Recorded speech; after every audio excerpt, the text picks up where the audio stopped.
ಅವಾಗ ಹೇಳಿದ್ರಿ ಈ ಜಗತ್ತಿನಲ್ಲೇ ಭಯೋತ್ಪಾದನೆಗೂ ಮುಸ್ಲಿಮರಿಗೂ ಸಂಬಂಧ ಇದೆ, ಅವರೇ ಭಯೋತ್ಪಾದನೆ ಶುರು ಮಾಡಿದ್ದು ಅಥವಾ ಹೆಚ್ಚು ತೊಡಗಿಸ್ಕೊಂಡಿರೋದು ಅಂತ ಹೇಳ್ತಾ ಇದ್ರಿ. ನನ್ನ ಪ್ರಕಾರ ಈ ಜಗತ್ತಿನಲ್ಲಿ ಭಯೋತ್ಪಾದನೆಯನ್ನು ಶುರು ಮಾಡಿದ್ದು ವೈದಿಕರು.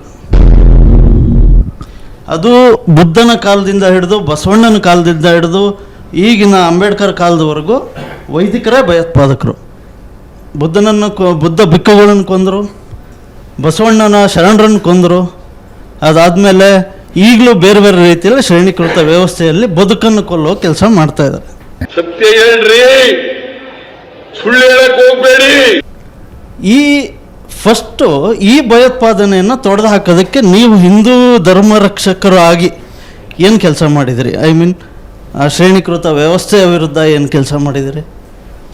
ದಲಿತೋದ್ಧಾರಕ್ಕೆ ಏನು ಕೆಲಸ ಮಾಡಿದಿರಿ? ಇದನ್ನ ಹೇಳಬೇಕು. ಈಗ ವೈದಿಕರು ಇಷ್ಟು ದಿವಸಗಳ ಕಾಲ ಅತ್ಯಾಚಾರ ಮಾಡಿದ್ದಾರೆ ಅಂತ ಹೇಳಿದ್ರಲ್ಲ, ಎಲ್ಲಾದ್ರೂ ಒಂದು ಉದಾಹರಣೆಯನ್ನ ಐತಿಹಾಸಿಕವಾಗಿ ತೋರಿಸ್ತೀರಾ? ಕಥೆಗಳನ್ನ ಹೇಳಬೇಡ್ರಿ, ಐತಿಹಾಸಿಕವಾಗಿ ಪುರಾವೆ ಸಹಿತ ಹೇಳಿ ನನಗೆ. ಅತ್ಯಾಚಾರ ಪುರಾವೆ ಅಂತಂದ್ರೆ ಬೌದ್ಧ ಭಿಕ್ಕುಗಳನ್ನ ಮಾರಣ ಹೋಮ ಮಾಡಿದ್ರು.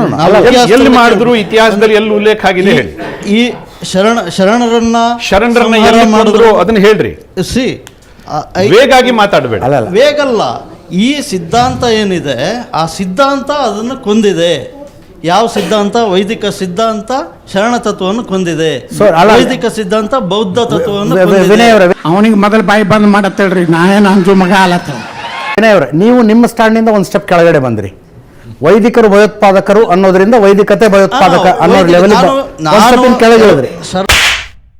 ಹೇಳ್ದಂಗೆ ನಾನು ಯಾವ ಜನಾಂಗವನ್ನು ಎತ್ಕೊಳ್ಳಲ್ಲ, ವೈದಿಕ ಪರಂಪರೆ. ನಾನು ಜನಾಂಗನ ಆರೋಪ ಸ್ಥಾನದಲ್ಲಿ ನಿಲ್ಸಕ್ಕೆ ರೆಡಿ ಇಲ್ಲ, ಯಾವುದೇ ಪರ್ಟಿಕ್ಯುಲರ್ ಜನ. ಈಗ ಅದಕ್ಕೆ ಸಾಕ್ಷಿ ಕೇಳ್ತಾರೆ. ಒಂದು ನಿಮಿಷ. ಈಗ ಔರಂಗಜೇಬ ಕಾಶಿ ವಿಶ್ವನಾಥನ ಮಂದಿರವನ್ನು ಒಡೆಸಿದ ಅನ್ನೋದಕ್ಕೆ ಫ್ಯಾಕ್ಚುಯಲ್ ಸಾಕ್ಷಿಗಳನ್ನು ಕೊಡ್ತಾ ಹೋಗ್ತಾರೆ. ಕೋರ್ಟ್ನಲ್ಲಿ ಇದೆ ಅದು. ಇಂಥ ಆದೇಶ ಕೊಟ್ಟ, ನೀವು ಮಾಸಿರ್ ಆಲಂಗಿರಿಗೆ ಹೋಗಿ ನೋಡಿ, ಈ ಪೇಜ್ನಲ್ಲಿ ಆತನ ಆದೇಶದ ಪ್ರತಿ ಇದೆ, ಈ ಘಟನೆ ಹಿಂಗಾಯ್ತು, ಈ ರೀತಿಯಾದ ಹಿಸ್ಟಾರಿಕಲ್ ಸಾಕ್ಷ್ಯಗಳು ಸಿಗ್ತವೆ. ಆ ರೀತಿಯಾದ ಹಿಸ್ಟಾರಿಕಲ್ ಸಾಕ್ಷ್ಯಗಳನ್ನು ಕೇಳ್ತಾ ಇದ್ದಾರೆ ಅವರು. ಅರ್ಥ ಆಯ್ತು ಅನ್ಸುತ್ತೆ. ಹಿಸ್ಟಾರಿಕಲ್ ಸಾಕ್ಷ್ಯ ನೀವು ಶರಣರನ್ನು ಮಾರಣ ಹೋಮ ಮಾಡಿರೋದ್ರೆ ಹಿಸ್ಟಾರಿಕಲ್ ಸಾಕ್ಷ್ಯಗಳು ಇದಾವೆ. ಕೊಡಿ, ತೋರಿಸಿ. ಆಯ್ತು, ಈಗ ಅಂತ ಅಂದ್ಕೊಡಕ್ ಆಗಲ್ಲ, ಇದಾವೆ. ಅದನ್ನ ಚರ್ಚೆಗಳಾಗಬೇಕು ಅಂದ್ರೆ ಜನರಲ್ಲಿ ತಪ್ಪು ಅಭಿಪ್ರಾಯವನ್ನು ಸೃಷ್ಟಿ ಮಾಡಲ್ಲ. ಯಾರೋ ಹೇಳಿದ್ದನ್ನ ಕೇಳ್ಕೊಂಡು ಯಾವ ಪುಸ್ತಕದಲ್ಲಿ ಹೇಳಿದೆ, ಯಾವ ಐತಿಹಾಸಿಕ ಪುಸ್ತಕ, ಎಷ್ಟನೇ ಇಸ್ವಿಯಲ್ಲಿ ಆಯ್ತು, ಯಾರು ಮಾಡಿದ್ರು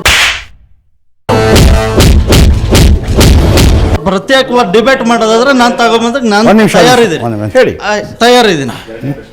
ಈ ಒಂದು ವಿಚಾರದಲ್ಲಿ ಈಗ ಆಯ್ತು, ಇವತ್ತಿಗೂ ಸಹ ನಮ್ಮಲ್ಲಿ ಶ್ರೇಣೀಕೃತ ವ್ಯವಸ್ಥೆಯಲ್ಲಿ ಬೇರೆ ಬೇರೆ ಸ್ತರದಲ್ಲಿ, ನೀವು ಲಿಟ್ರಲಿ ತುಳಿಬೇಕು ಅಂತಲ್ಲ, ಇಂಡೈರೆಕ್ಟ್ ಆಗಿ ಡೈರೆಕ್ಟ್ ಆಗಿ ಎಲ್ಲ ತುಳಿಯುವಂಥ ವ್ಯವಸ್ಥೆ ಅಂತೂ ಖಂಡಿತ ಇದೆ. ಅದು ನೀವು ಒಪ್ಕೋತೀರಾ?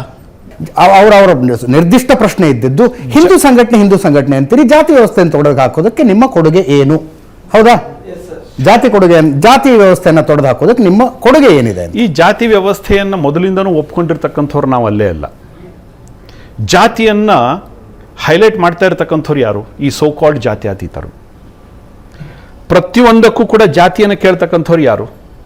ಜಾತಿಯ ಹೆಸರಿನಲ್ಲಿ ರಾಜಕಾರಣ ಮಾಡ್ತಾ ಇರ್ತಕ್ಕಂಥವ್ರು ಯಾರು? ಜಾತಿಯ ಹೆಸರಿನಲ್ಲಿ ಪ್ರತಿಯೊಂದು ರಿಸರ್ವೇಷನ್ ಆದಿಯಾಗಿ ಪ್ರತಿಯೊಂದನ್ನು ಕೊಡ್ತಕ್ಕಂಥ ಸಂಪ್ರದಾಯವನ್ನು ಹುಟ್ಟು ಹಾಕಿರ್ತಕ್ಕಂಥವ್ರು ಯಾರು? ಬಿಜೆಪಿಯವರ?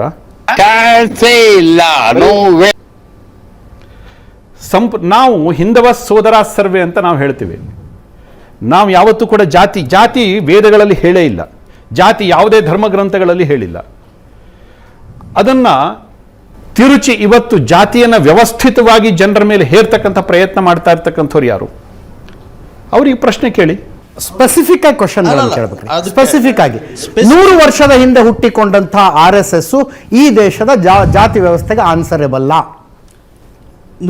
ಅದಕ್ಕೆ ಏನು ತೊಡಗಿಸೋದಕ್ಕೆ ಏನು ಕೆಲಸ ಮಾಡಿರಿ? ಸಾವಿರಾರು ವರ್ಷದಿಂದ ಸ್ಥಾಪಿತ. ಇವತ್ತು ನಮ್ದು 10,000ಕ್ಕೂ ಹೆಚ್ಚು ಸಂಘಟನೆಗಳು ಸಂಘ ಪರಿವಾರದ ಅಡಿಯಲ್ಲಿದ್ದಾವೆ. ಬಹುತೇಕ ಸಂಘಟನೆಗಳು ಕೆಲಸ ಮಾಡ್ತಾ ಇರ್ತಕ್ಕಂಥದ್ದು ಈ ಅನಿಷ್ಟ ಪದ್ಧತಿಯನ್ನು ತೊಡೆದು ಹಾಕಬೇಕು ಅಂತಾನೆ. ಉಪೇಕ್ಷಿತ ವರ್ಗದ ಕಾಲೋನಿಗಳಿಗೆ ಹೋಗ್ತೀವಿ, ಅಲ್ಲಿ ಕೂತ್ಕೊಳ್ತೀವಿ, ಸಹಭೋಜನ ಮಾಡ್ತೀವಿ, ಅವರಿಗೆ ಸಂಸ್ಕಾರ ಕೇಂದ್ರಗಳನ್ನು ಮಾಡಿದ್ದೀವಿ, ಅವರಿಗೆ ಬೇಕಾಗಿರತಕ್ಕಂಥ ಶಿಶು ಮಂದಿರಗಳನ್ನು ಮಾಡಿದ್ದೀವಿ, ಶಾಲೆಗಳನ್ನು ಕಟ್ಟಿಸ್ಕೊಟ್ಟಿದ್ದೀವಿ, ವನವಾಸಿ ಕಲ್ಯಾಣಾಶ್ರಮ ಅಂತಕ್ಕಂಥ ಟ್ರೈಬಲ್ ಏರಿಯಾದಲ್ಲಿ ಕೆಲಸ ಮಾಡ್ತಕ್ಕಂಥ ಸಂಘಟನೆಗಳಿದೆ, ಉಪೇಕ್ಷಿತ ವಸತಿ ಕ್ಷೇತ್ರಗಳಲ್ಲಿ ಬೇರೆ ಬೇರೆ ಅವರಿಗೆ ಯಾವುದು ವಸತಿ ಶಾಲೆಗಳನ್ನು ಇವತ್ತು ನಿರ್ಮಾಣ ಮಾಡಿದೆ. ನೂರಾರು ಥರದ, ನೂರಾರಲ್ಲ ಸಾವಿರಾರು ರೀತಿಯ ಇವತ್ತು ಸೇವಾ ಚಟುವಟಿಕೆಗಳನ್ನು ಇವತ್ತು ಮಾಡ್ತೀವಿ.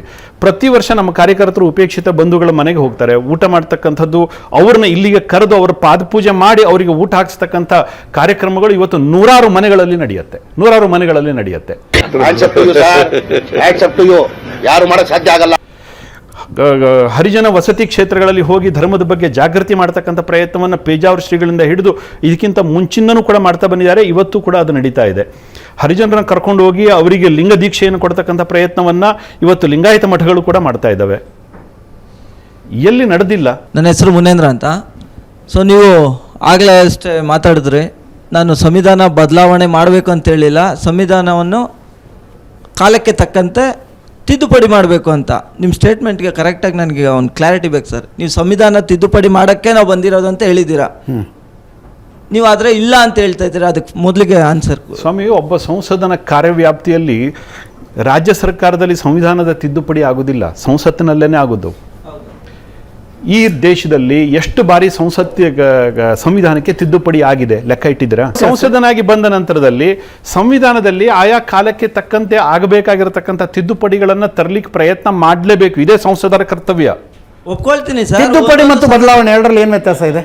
ತಿದ್ದುಪಡಿ ಬದಲಾವಣೆ ಎರಡರಲ್ಲಿ ತಿದ್ದುಪಡಿ ಅಂದ್ರೆ ಒಂದೊಂದು ಮಸೂದೆಗಳಿಗೆ ತಿದ್ದುಪಡಿ ಮಾಡೋದು, ಬದಲಾವಣೆ ಮಾಡೋದು ಅಂದ್ರೆ ಬದಲಾವಣೆ ಅಂದ್ರೆ ಏನು ಸಂವಿಧಾನದ ಮೂಲ ಆಶಯಗಳೇನಿದೆಯಲ್ಲ, ಸಮಾಜವಾದ, ಸಾರ್ವಭೌಮತ್ವ, ಜಾತ್ಯತೀತತೆ, ಗಣರಾಜ್ಯ ಮತ್ತು ಪ್ರಜಾಸತ್ತಾತ್ಮಕ, ಈ ಸಂವಿಧಾನದ ಮೂಲ ತತ್ವಗಳನ್ನೇ ತಿದ್ದುತ್ತೀವಿ ಅಂತ ಅವ್ರು ಹೇಳ್ತಾರೆ. ಅದರಲ್ಲಿ ಜಾತ್ಯತೀತತೆ ಆ ತಿದ್ದುಪಡಿಯ ಮೂಲಕ ಬಂದಿದ್ದು ಗೊತ್ತಿದೆಯಾ? ಏನ್ ಸರ್ ಜಾತ್ಯತೀತತೆ ಆ ಮೂಲ ಆರ್ಟಿಕಲ್ 42 ಮತ್ತೆ 44 ಬಂತು, ಒಪ್ಕೊಳ್ತೀನಿ. ಸಂವಿಧಾನದ 5 ಮೂಲ ತತ್ವಗಳನ್ನು ಹೇಳಿದ್ರಲ್ಲ, ಅದರಲ್ಲಿ ಸೋಷಿಯಲಿಸಂ ಮತ್ತು ಸೆಕ್ಯುಲರಿಸಂ ಇದೇ ರೀತಿಯ ಬದಲಾವಣೆಯ ಮೂಲಕವೇ ಒಳಗಡೆ ತಂದಿದ್ದು, ಹೌದಾ? ಒಪ್ಕೊಳ್ತೀನಿ ಸರ್.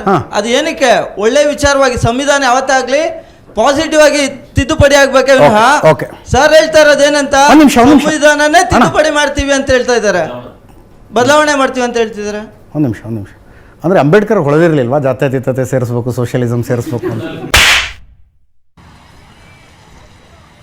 ಅರೆ ಸರ್, ಈಗ ಸೈಬರ್ ಕ್ರೈಮ್ ಇತ್ತಾ? ಇಲ್ಲ. ಮತ್ತೆ ಹಂಗೆ ಬದಲಾವಣೆ ಪಾಸಿಟಿವ್ ಆಗಿ ಬದಲಾವಣೆ ಆಗ್ಬೇಕು, ತಿದ್ದುಪಡಿಗಳಾಗ್ಬೇಕು, ಒಂದೊಂದು ಸಣ್ಣ ಪುಟ್ಟದಾಗ್ಬೇಕು. ಸಾರ್ ಹೇಳ್ತಿರೋದೇನು, ಸಂವಿಧಾನ ತಿದ್ದುಪಡಿ, ಸಂವಿಧಾನ ಬದಲಾವಣೆ ಮಾಡಕ್ಕೆ ನಾವು ಬಂದಿದೀವಿ ಅಂತ ಇದ್ದಾರೆ ಅವರು. ನಿಮ್ಮ ವೈಯಕ್ತಿಕ ನಿಲುವ ಅಥವಾ ಪಕ್ಷದ ನಿಲುವ? ಸರ್, ಯಾವ ಕಾಂಟೆಕ್ಸ್ಟ್ ಅಲ್ಲಿ ಮಾತಾಡಿದ್ರಿ, ಏನನ್ನು ಹೇಳಬೇಕು ಅಂತ ಬಯಸಿದ್ರಿ? ಈ ಜಾತ್ಯತೀತತೆ ಅವತ್ತಿನ ಭಾಷಣವನ್ನು ತೆಗೆದು ನೋಡಿದ್ರೆ ಗೊತ್ತಾಗುತ್ತೆ.